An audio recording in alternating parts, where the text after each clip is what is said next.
Might wonder what unifies the LOC. Well, there's going to be no acting this year, just talking. Didn't really have time to prepare a proper video that I thought was worthy of commission intro. So this is just where I will talk about our league. We are global number one. We got five countries represented in this league. Of course, myself as Canadian, many other Canadians, lots of Americans, and we have people from England, we have people from Serbia, and we have people from Germany. And honestly, I would love to see those numbers get up even more. So for some of you people overseas or even some of our North American friends, if you know some people maybe in South America, maybe more in Europe, I'm always open to getting some new referrals in, especially international referrals.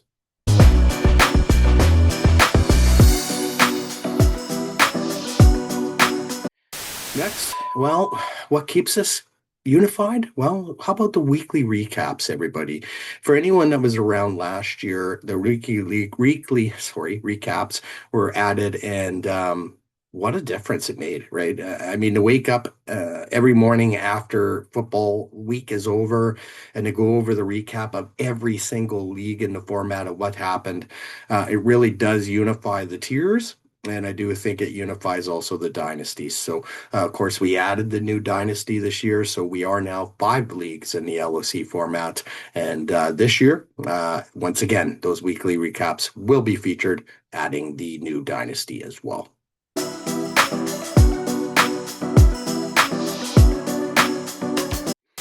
Last but not least, we are the LOC family. It was funny. This league was once criticized for being a family league. It is a family league. We got wives in here. We got brothers in here. We might even have some sisters in here. Well, we got a sister-in-law. So yeah, we are family. And honestly, for the teams that have been around a long time, I just want to say thank you. A lot of you have stuck up for me in a lot of scenarios where, I it felt like, is this really worth going on? And lots of shout outs to people like Dushan, Danny, Ryan. I could think of many more, but those are a few that I just think about that were there in certain situations when I really needed another voice, and you were there. So I just want to say thank you to this LOC family for sticking by my side. And really, it's you that makes this the best fantasy league out there. Thank you. A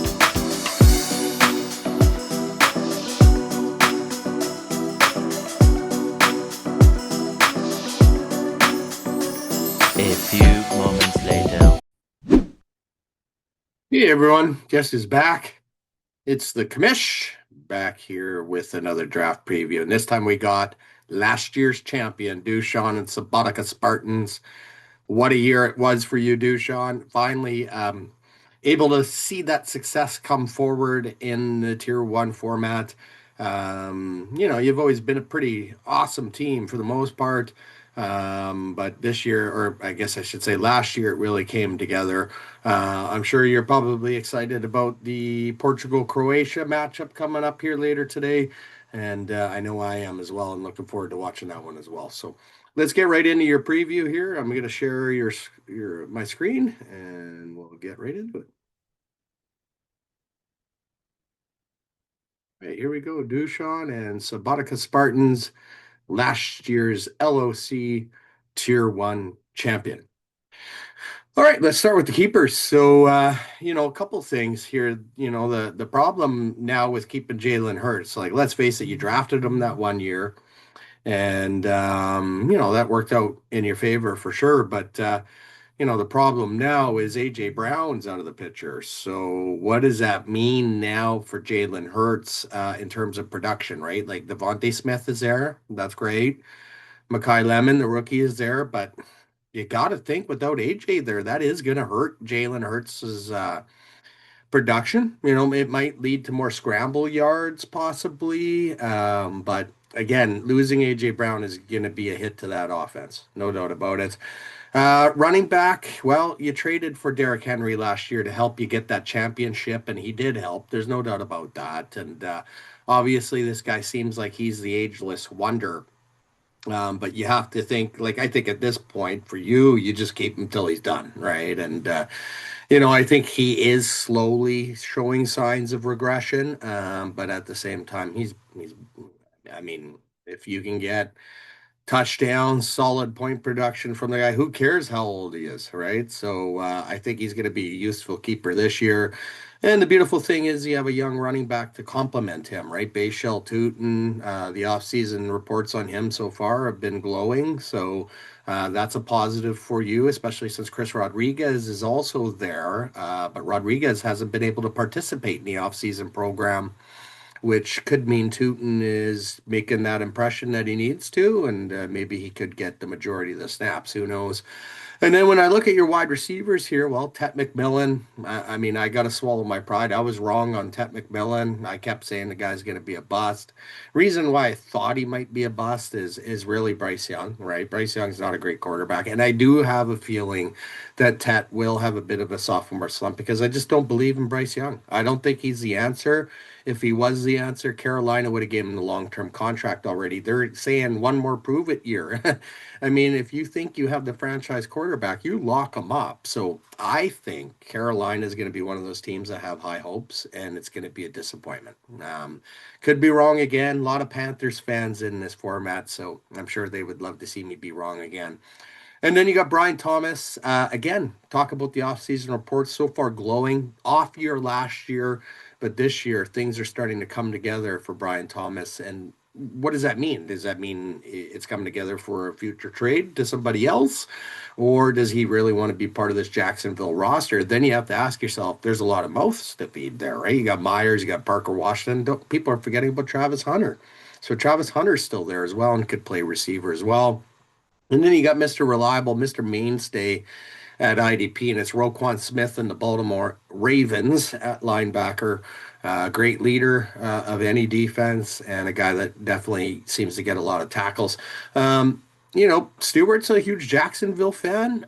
Maybe there's an opportunity to talk Tootin and Thomas to him for some of his keepers, right? I'm just kind of trying to get the trade winds blowing, but that is an example of someone who you could look at. Looking at who else you could potentially keep, Krosky Merritt, even though I think his role, I think it's Rashad White this year in Washington. I really do, based on what I'm reading.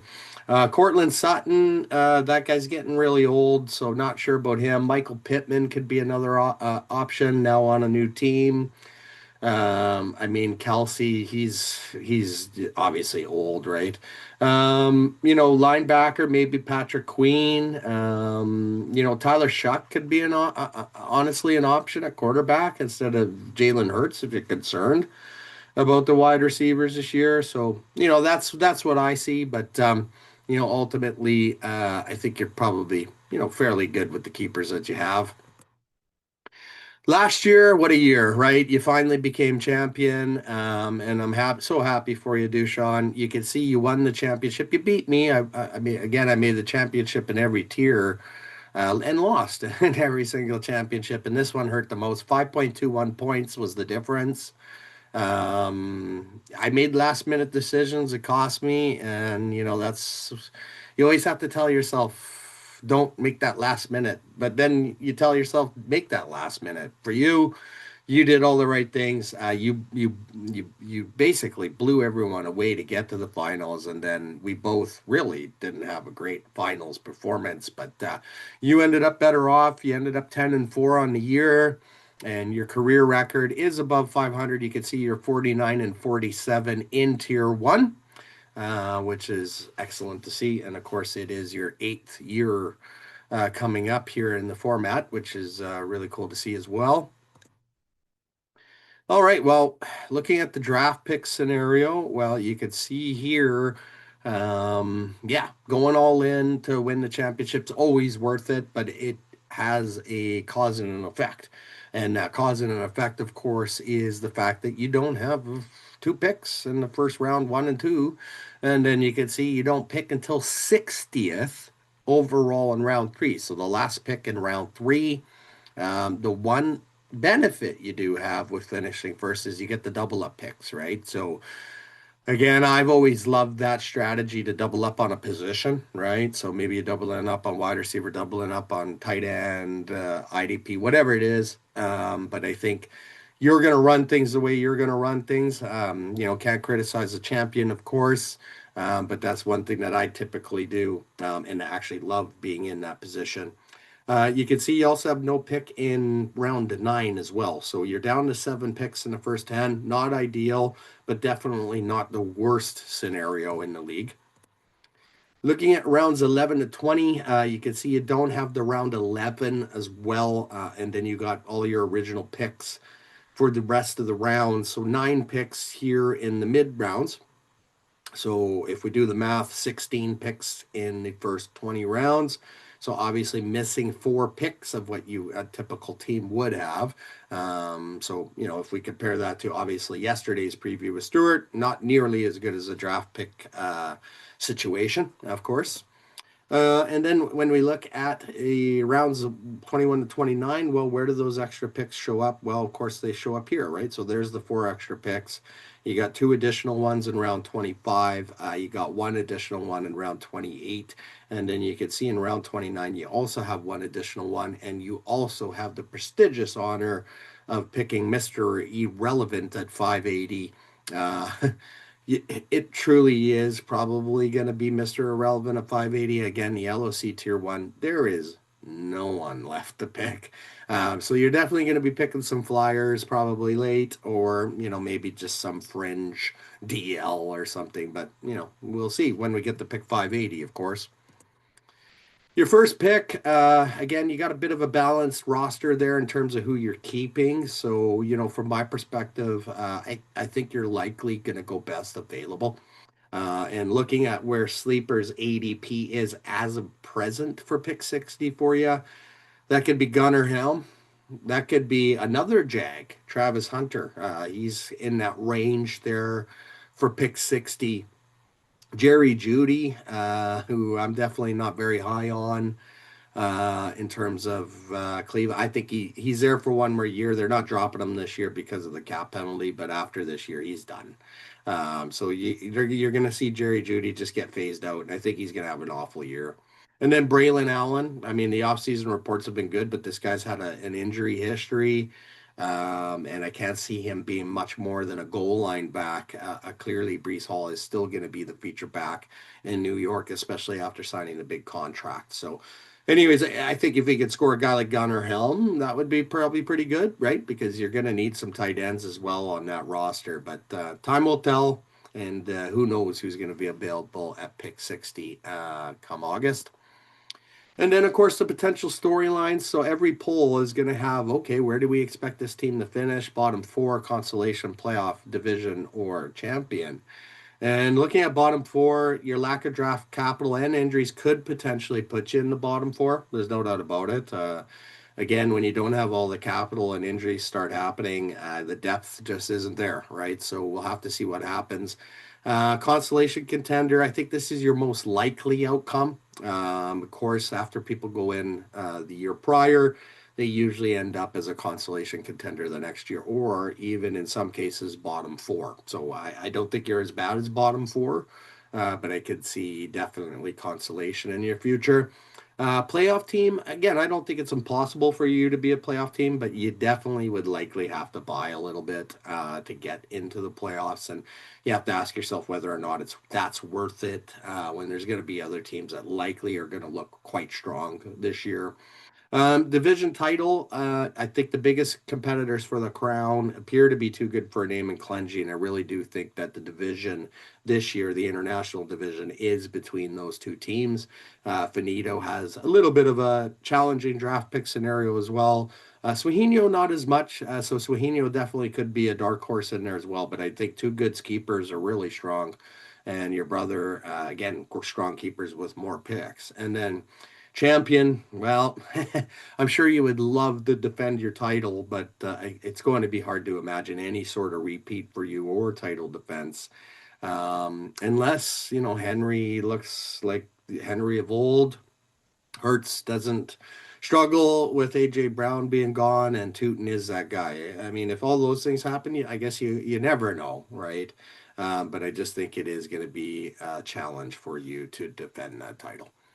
Anyways, Dushan, I hope you enjoyed the trophy, right? Next year I am gonna order all more solid like trophies now that I know what that trophy place actually has, because I do order them online. So, but I hope that the trophy does have a special place in your house somewhere, and I hope your hard work of doing waivers every day and making the appropriate trades when you needed to, when you found out making those trades was really a difference in helping you win that title. So I think you have to make some trades to win a title, right? In tier one, tier two, or tier three.